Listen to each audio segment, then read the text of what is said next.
السلام علیکم ورحمۃ اللہ وبرکاتہ۔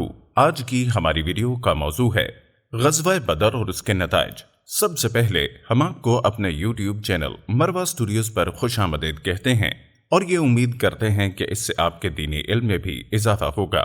معزز ناظرین، بدر کی لڑائی 17 رمضان المبارک 2 ہجری میں ہوئی۔ قرآن عزیز نے غزوہ بدر کو تمام غزوات سے زیادہ حیثیت دی ہے۔ بدر دراصل کنویں کا نام ہے جس کی نسبت سے یہ وادی بدر کہلاتی ہے۔ یہ جگہ مکہ اور مدینہ کے درمیان مدینہ سے 80 میل پر واقع ہے۔ اسی جگہ غزوہ پیش آیا۔ یہاں پر پانی کے کچھ کنویں تھے اور ملک شام سے آنے والے تمام قافلے یہاں پر ہی قیام کیا کرتے تھے۔ ہجرت مدینہ کے بعد مشرکین میں دشمنی کی آگ بھڑک اٹھی اور وہ کسی بھی قیمت پر مسلمانوں کو نیست و نابود کر دینا چاہتے تھے۔ چنانچہ اس لیے انہوں نے ہجرت کے فوراً بعد مسلمانوں کے لیے ایک فیصلہ کن جنگ کی ابتدا کر دی، اور یوں تجارت کی غرض سے تقریباً 70 قریشیوں پر مشتمل یہ قافلہ ابو سفیان کی قیادت میں شام کو روانہ ہوا۔ جب مسلمانوں کو اس کی اطلاع ہوئی تو انہوں نے پوری جماعت سے حملہ کرنے کا فیصلہ کیا۔ اس لیے فوری حالت میں صرف 313 مسلمان آپ صلی اللہ علیہ وسلم کے ساتھ ہوئے۔ صحابہ کرام نے کہا کہ آپ صلی اللہ علیہ وسلم ہمیں جو بھی حکم دیں گے ہم آپ کے تابع فرمان ہیں۔ ادھر جب ابو سفیان کو مسلمانوں کے تعاقب کا حال معلوم ہوا تو وہ گھبرایا، اور جب اس حملے کی خبر سرداران قریش کو پہنچی تو ان کی آنکھوں میں خون اتر آیا۔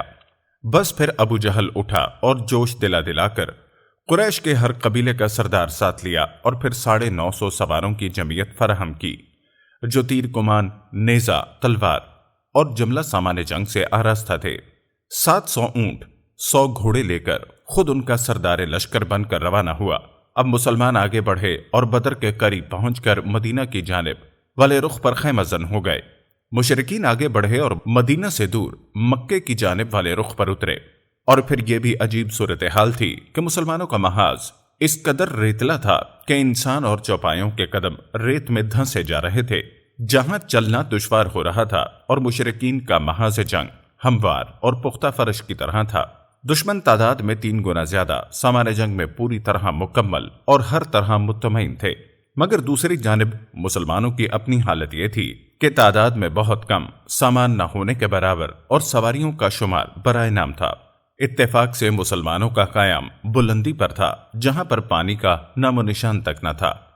ایک طرف وضو اور غسل کی تکلیف اور دوسری طرف پیاس ستا رہی تھی۔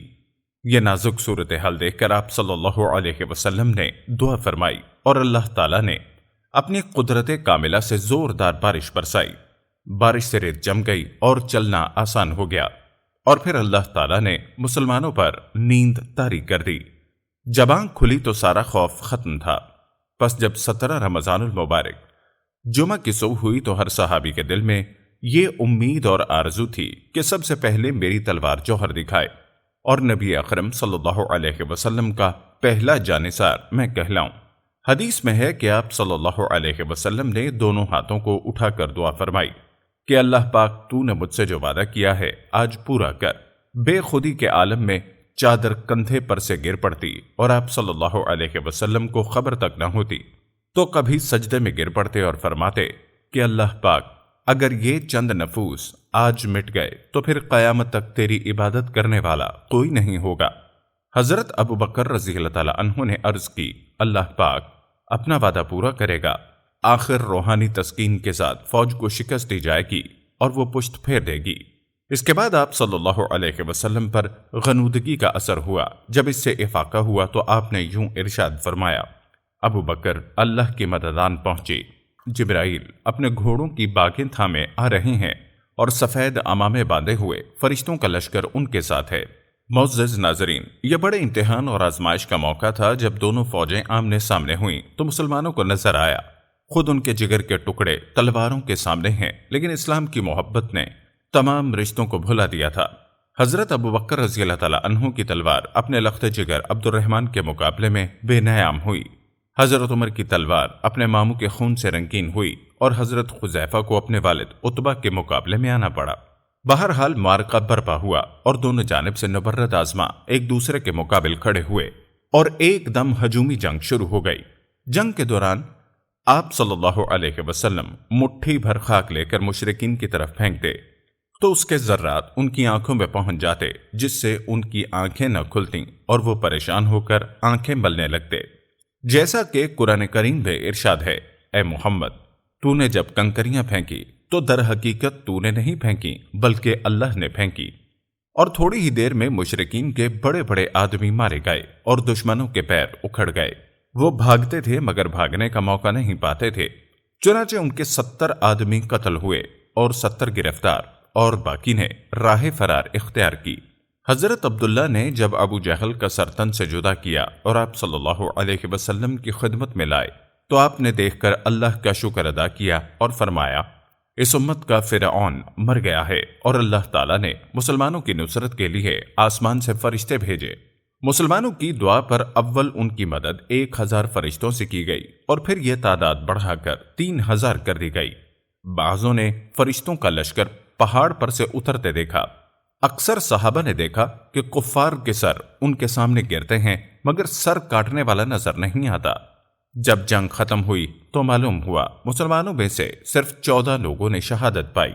یہ اتفاقی جنگ اور اس میں اس قدر کامیابی ایک ایسی بات ہے کہ یقین دشوار تھا کہ مٹھی بھر مسلمانوں کو اسلحے سے لیس مشرکین سے فتح نصیب ہوئی۔ جنگ سے فارغ ہو کر مال غنیمت جمع کیا گیا اور پھر شہداء کی نماز جنازہ پڑھی گئی۔ قریش جو مقتولین کی لاشیں میدان میں چھوڑ کر راہ فرار اختیار کر چکے تھے، ان کو کنویں میں ڈالا گیا۔ اس مارکے نے قریش کی قوت کا ہمیشہ کے لیے خاتمہ کر دیا۔